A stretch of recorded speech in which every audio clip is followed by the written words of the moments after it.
Muy buenos días. Somos la Asociación Gente para Servir.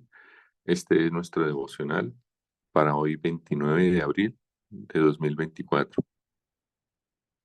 En el día de hoy, en nuestro propósito de leer la Biblia en un año, nos corresponde la lectura de los libros de Reyes y Lucas, el Evangelio de Lucas, Primera de Reyes, capítulos 7 y 8, y el Evangelio de Lucas, capítulo 22, versículos del 1 al 30. En primer lugar,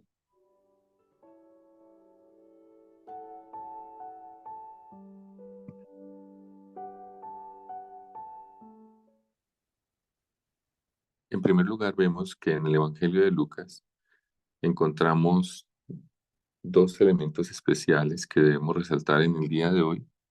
El primero de ellos es la institución de la Cena del Señor y el segundo nos habla del servicio. Y luego veremos que en el libro de Reyes nos habla del mandato del rey David a su hijo Salomón al momento de asignarlo como el nuevo rey ante la inminente muerte de David. Y segundo, también analizaremos aquella porción de la Biblia en la cual Salmón le pide sabiduría a Dios y la respuesta que da nuestro Padre. Bueno, entonces, en el primer lugar, es necesario que empecemos por 1 Corintios 11, del 23 al 26. Dice, porque yo recibí del Señor lo que también os he enseñado, que el Señor Jesús, la noche que fue entregado, tomó pan y habiendo dado gracias, lo partió y dijo, tomad, comed, esto es mi cuerpo que vosotros es partido. Haced esto en memoria de mí. Asimismo tomó también la copa después de haber cenado diciendo, esta copa es el nuevo pacto en mi sangre. Haced esto todas las veces que la bebiereis en memoria de mí. Así pues, todas las veces que comiereis este pan y bebiereis esta copa, la muerte del Señor anunciáis hasta que Él venga. En efecto, quedó establecida la Cena del Señor, que es un rito que celebramos desde la iglesia tradicional. Ahora nosotros consideramos que es un evento importante y que incluso eh, hacemos una invitación desde nuestra iglesia para que lo celebremos en medio de nuestras casas, al momento de dar gracias, al momento de tener esa cena de acción de gracias que proponemos celebrar cada semana con la reunión y celebración del Shabbat. En el libro de San Lucas, en el Evangelio de San Lucas, nos explica que el Señor Jesús le dio instrucciones muy claras a Pedro y a Juan, diciéndoles, preparadnos la Pascua para que la comamos. Y ellos indagaron, ¿qué quieres que preparemos? Él les dijo, he aquí, al entrar en la ciudad os saldrá al encuentro un hombre que lleva un cántaro de agua. Seguidle hasta la casa donde entrare y decid al padre de familia que es de esa casa.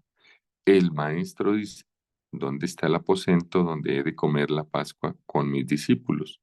Entonces él os mostrará un gran aposento alto ya dispuesto, preparado allí. Fueron pues y hallaron como les había dicho y prepararon la Pascua.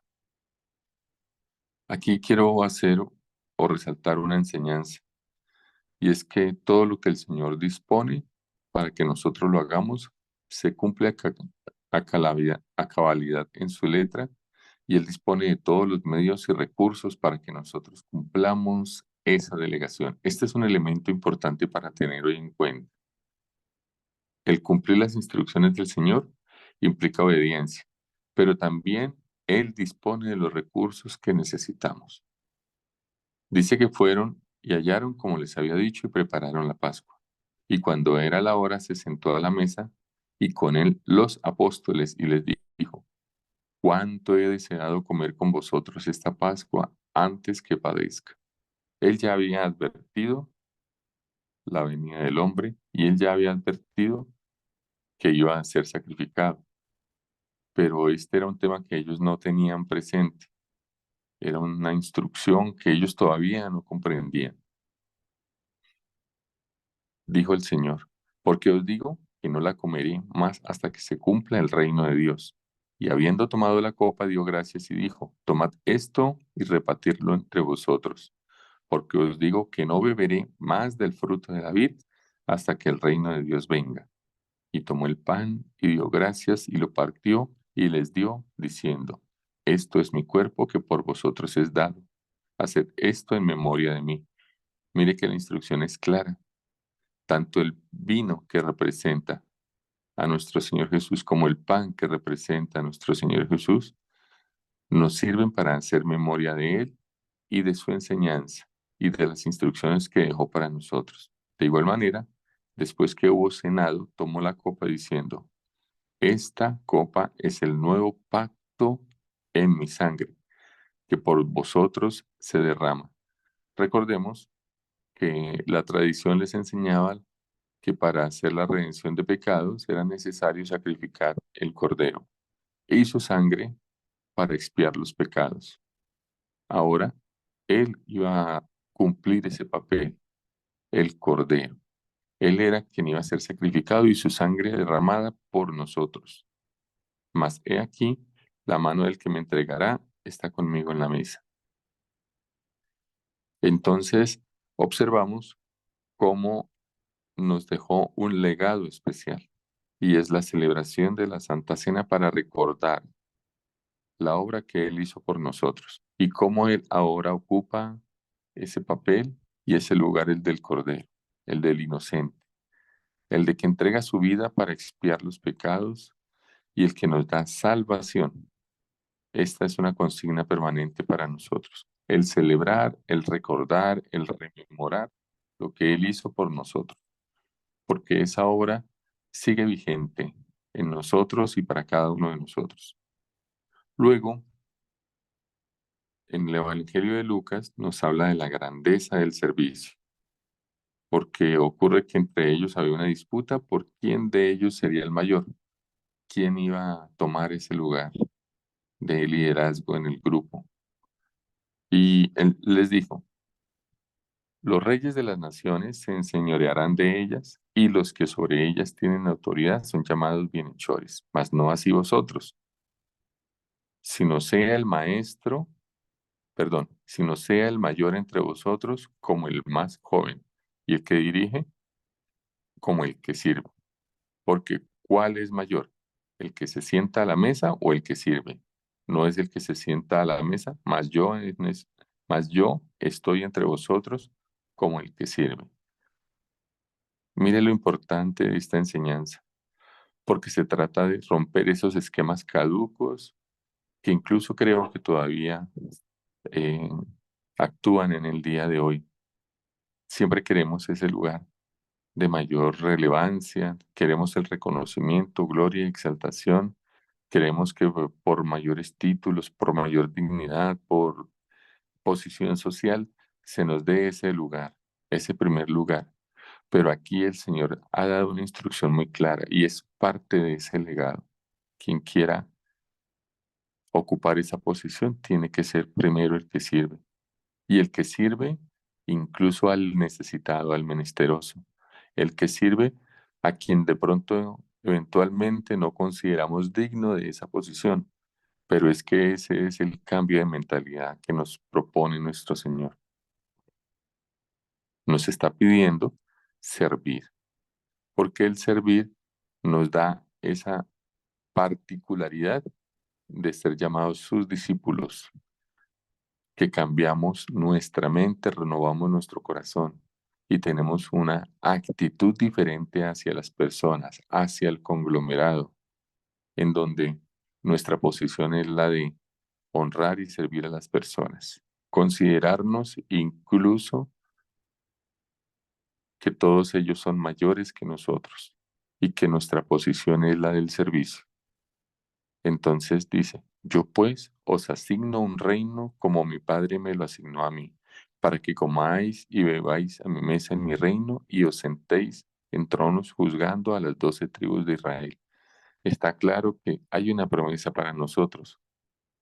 El servicio va a derivar en nosotros esa posibilidad de ser dignos de ocupar la mesa del Señor, porque Él está preparando morada para cada uno de nosotros y dice que la mesa está preparada y servida y que allí hay puesto para nosotros.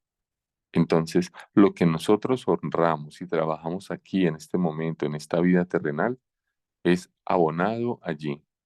Esos tesoros están creciendo allí, esa posición y esa condición está creciendo allí.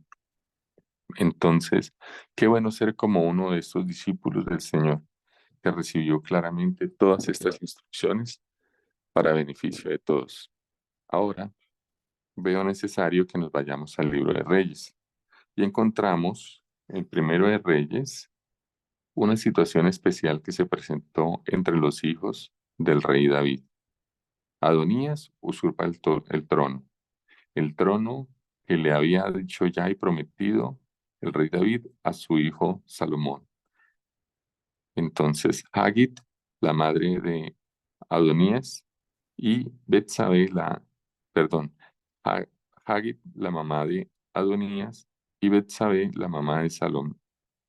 Entonces, Adonías consideraba que él debería ser nombrado el rey, y ante la inminencia de la muerte del rey se provió del sacerdote principal, el sacerdote Abiatar, y del principal de los generales, a Joab, general del ejército, y se proclamó rey en la peña de Soelet, cerca de la fuente de Rogel. Esto fue advertido al rey David, y él tomó inmediatamente cartas en el asunto y hizo proclamar a su hijo Salomón rey en Gihón. Allí el sacerdote Sadoc y el profeta Natán, acompañados de Benaya, hijo de Joiada, que también ocuparía adelante esa posición de general del ejército, acompañaron a Salomón. Y allí, del cuerno del aceite del tabernáculo, fue ungido como rey. Y tocaron trompeta y lo montaron en la mula del rey David. Todos estos ritos que son los que se establecieron en el reino de Judá y de Israel para proclamar al rey, para ungirlo en esa condición, fueron cumplidos en Salomón. Pero Adonías, todo fue hecho usurpando esa posición, ocupándolo y haciéndolo de una manera que no correspondía con las formas y con el rito, porque era precisamente contrario a los deseos del rey. Entonces vale la pena nosotros ver y considerar que en el Señor todo tiene un orden, todo tiene una forma de hacerse y que nosotros simplemente acatamos sus instrucciones. Cuando el rey David, ya proclamado su hijo Salomón como el príncipe de las naciones, de, de los reinos, lo llama para darle sus últimas palabras. Y en Primera de Reyes 2, en el versículo 2, dice, esfuérzate y sé hombre. Es muy corta esta frase, pero muy significativa, porque precisamente le está diciendo a su hijo que todo lo que vio en él, un hombre esforzado y valiente, y un hombre dedicado a Dios, que cumpliera esta misma designación. Y le detalla sus instrucciones de la siguiente manera.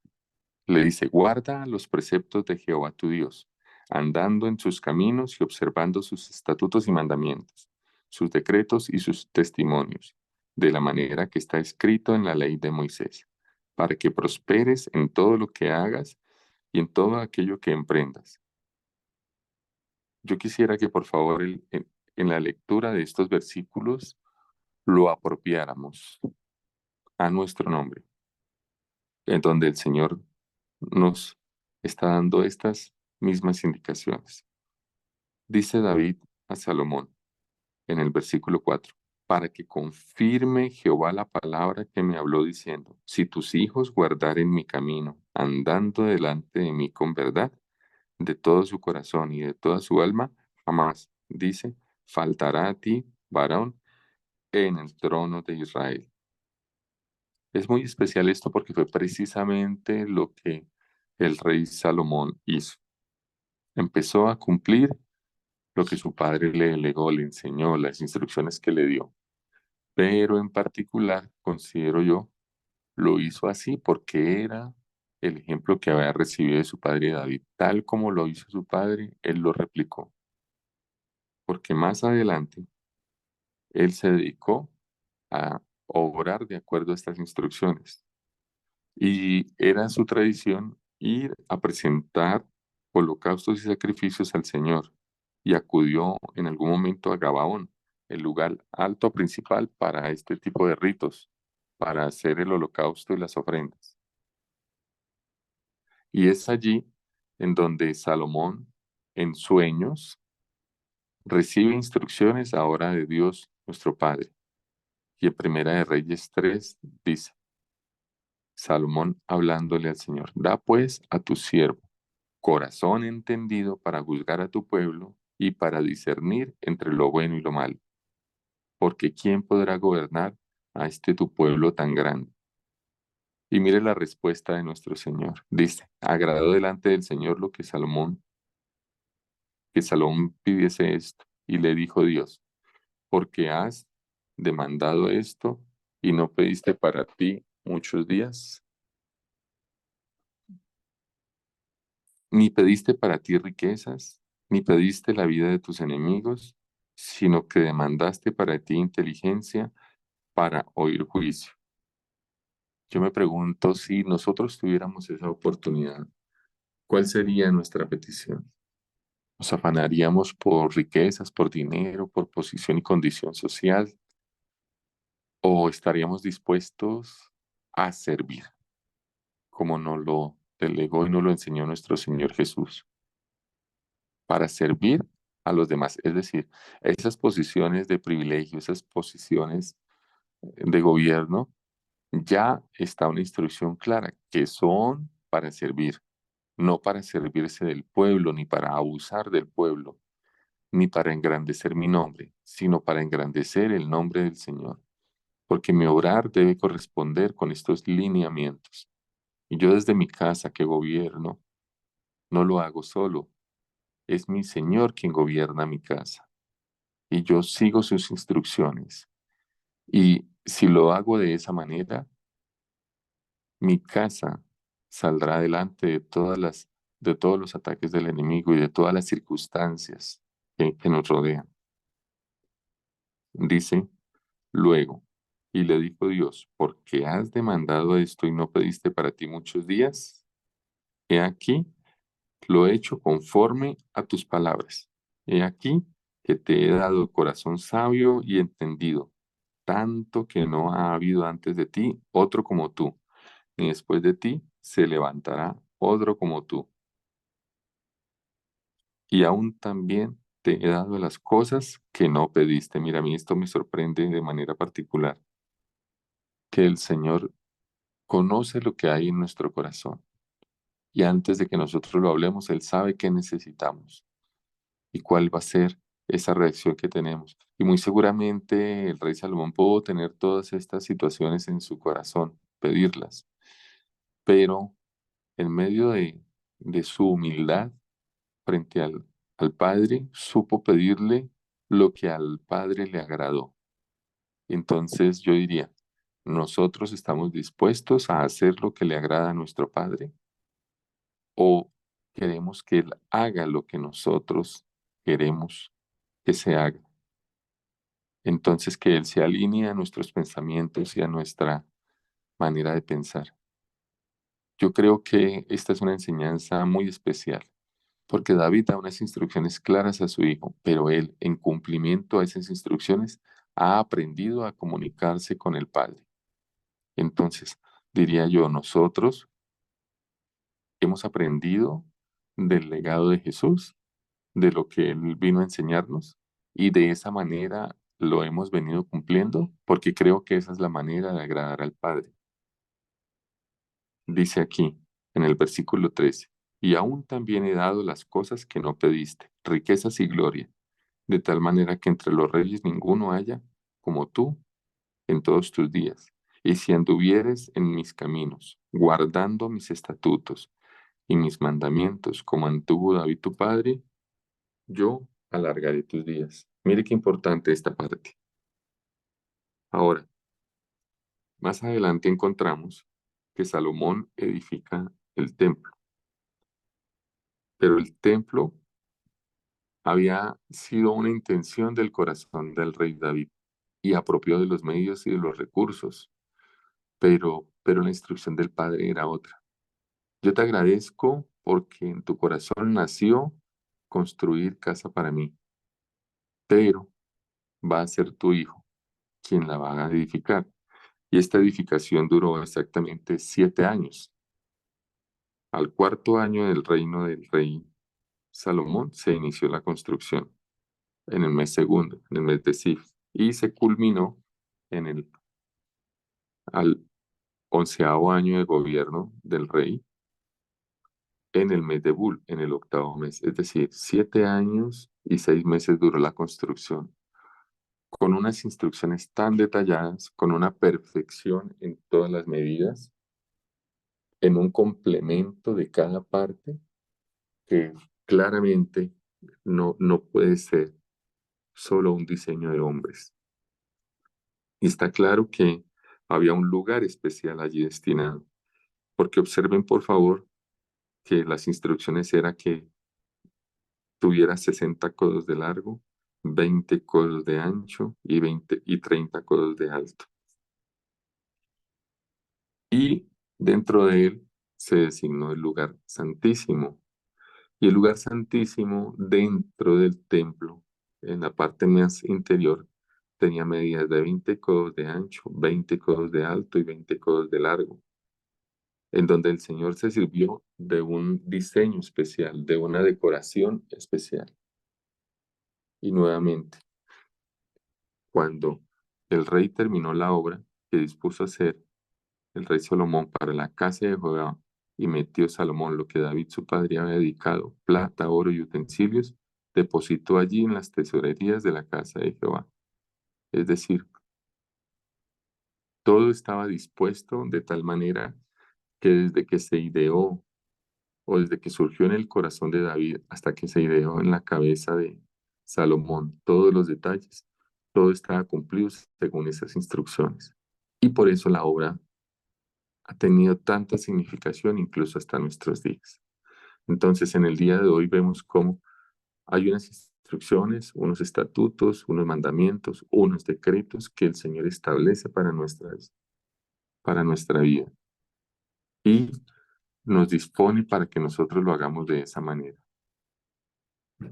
Entonces, veo yo cómo el Señor se ha servido de hombres dispuestos para Él.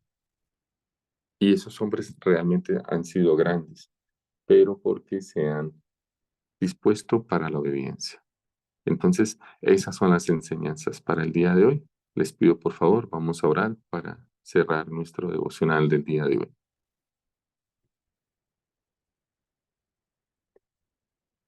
Bueno, Padre, en esta mañana nos presentamos ante ti con el anhelo, Señor, de reconocer tu palabra en nuestra vida.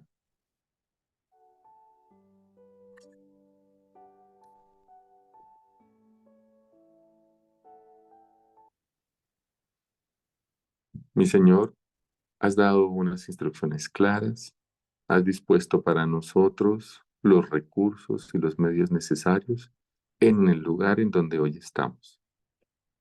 Y muy seguramente hay planes mayores para nosotros y nuestra mente no alcanza a dimensionar la grande obra que harás en nosotros. Hoy reconocemos que todo lo que somos y todo lo que tenemos viene de ti. Y reconocemos, Señor, que tú has dejado instrucciones claras y precisas para nuestras vidas. Y que tú dispones de los recursos para que ese propósito se cumpla en nosotros. Entonces, no debemos afanarnos en las carreras de este mundo o en ocupar una posición o una condición, porque mayor es el reconocimiento que tendremos en tu casa, Señor. Qué bueno saber que está dispuesta una mesa para nosotros en tu casa y que tú preparas morada para cada uno de nosotros. Entonces entendemos que nuestra mayor preocupación en este mundo y en esta vida es ganar esos méritos para recibir de ti corona en tu reino, Señor. Gracias te damos, Señor, por este tiempo. Te doy gracias por cada una de las personas que se reunió en este tiempo del devocional. Y te pedimos, Padre, que nos bendigas en cada una de nuestras tareas, en cada una de nuestras misiones que estamos cumpliendo. Gracias, Señor.